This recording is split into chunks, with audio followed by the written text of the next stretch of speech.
Bonjour à tous, aujourd'hui nous allons voir comment créer les étendues DHCP avec le PowerShell. Pour ce faire, on va donc ouvrir le PowerShell ISE et non pas le PowerShell normal, vous comprendrez pourquoi. Donc on va l'ouvrir en tant qu'administrateur, donc clic droit, exécuter en tant qu'administrateur.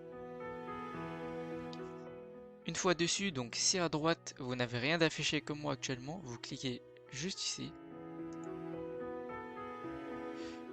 Donc ensuite, du coup on a le menu des commandes qui s'affiche. Et dans les modules, je cherche donc DHCP Server.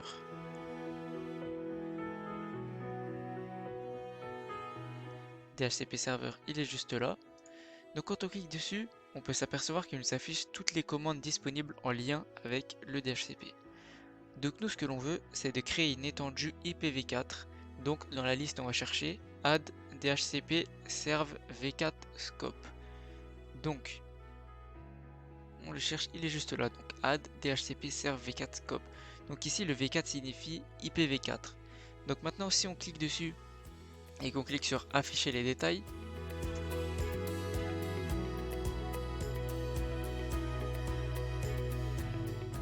on peut s'apercevoir qu'ici on a pas mal de champs à remplir. Donc il faut faire attention car ces champs sont rangés par ordre alphabétique. Donc il faut faire attention de ne pas se tromper. Donc maintenant vous remplissez les champs comme vous le souhaitez. Donc par exemple en nom on va marquer PowerShell Adam Tech. Donc là c'est la dernière adresse IP de la range. Donc moi je vais mettre 192.168.6.200. La première, je vais mettre 192.168.6.10 par exemple.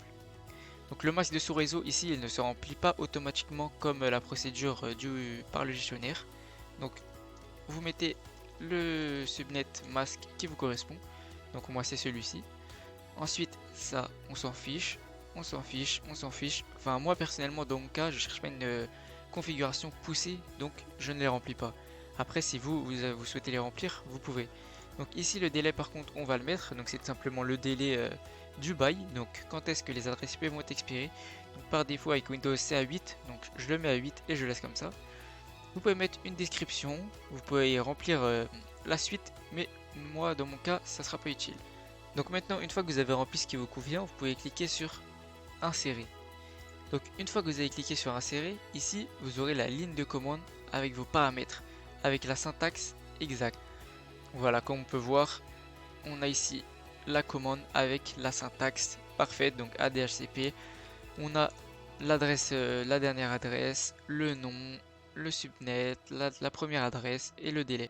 Donc maintenant, une fois ça fait, on peut tout simplement appuyer sur Entrée. Donc une fois qu'on a cliqué sur Entrée et qu'on a bien du coup validé la commande, on peut aller dans le gestionnaire de serveur, outils, DHCP. Donc maintenant dans le DHCP, on voit ici notre serveur et on voit ici du coup l'étendue qui est bien configurée sur le DHCP et on peut voir tout simplement qu'elle est bien autorisée grâce à la coche verte. Donc voilà, l'étendue elle est bien ici, hein, 192.168.6.0 Adamtech. Donc voilà, elle est bien là avec la pool d'adresse, le pot d'adresse, etc. Donc merci d'avoir regardé la vidéo et on se retrouve pour la prochaine leçon.